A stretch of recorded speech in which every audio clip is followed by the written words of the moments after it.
इस लघु कहानी से समझिए कि भक्ति की शक्ति क्या होती है। अगर आप अपने आराध्य के प्रति समर्पित हैं तो आपका कोई काम नहीं रुक सकता है। यहाँ तक कि भाग्य में खराब लिखा है तो वह भी अच्छा हो जाएगा। एक चिड़िया जंगल में एक पेड़ पर रहती थी।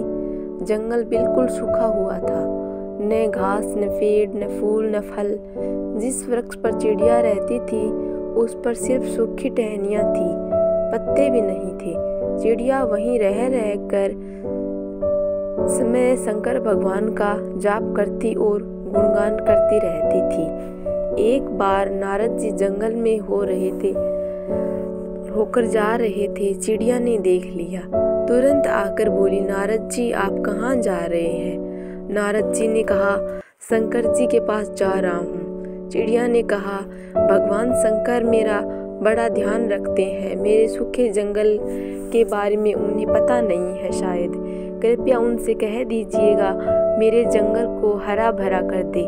नारद जी शंकर जी के पास जाकर चिड़िया के जंगल की बात की। नारद जी के कई बार कहने पर शंकर जी ने कहा, मैं इसमें कुछ नहीं कर सकता हूँ। नारद जी बोले, चिड़िया के भाग्य में 7 जन्म ऐसे ही सूखे जन्म में रहना लिखा है। नारद कुछ नहीं बोले। कुछ समय बाद नारद जी फिर से वहां से निकले तो देखा कि जंगल बिल्कुल बदला हुआ था। जंगल हरा भरा, हरी घास, फूल, फल लदे हुए थे। चिड़िया का पेड़ फूलों और फलों से लदा था। चिड़िया भी प्रेम मग्न होकर पेड़ पर नाच रही थी। नारद जी ने सोचा, शंकर जी ने तो मुझसे झूठ बोला। नारद जी ने शंकर जी से जंगल के हरे भरे तथा चिड़िया के बारे में पूछा तो शंकर जी ने कहा कि मैंने चिड़िया को कभी कुछ नहीं दिया, फिर भी मेरा गुणगान करती रहती है। उसकी भक्ति, विश्वास और प्रेम की वजह से मुझे 7 जन्म काट कर सब चिड़िया को देना पड़ा। ऐसे दयालु है हमारे भोलेनाथ। भक्ति में शक्ति होती है।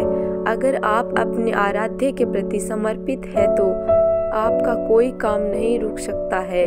यहाँ तक कि भाग्य में लिखा हुआ खराब भी अच्छा हो जाएगा। जय भोलेनाथ।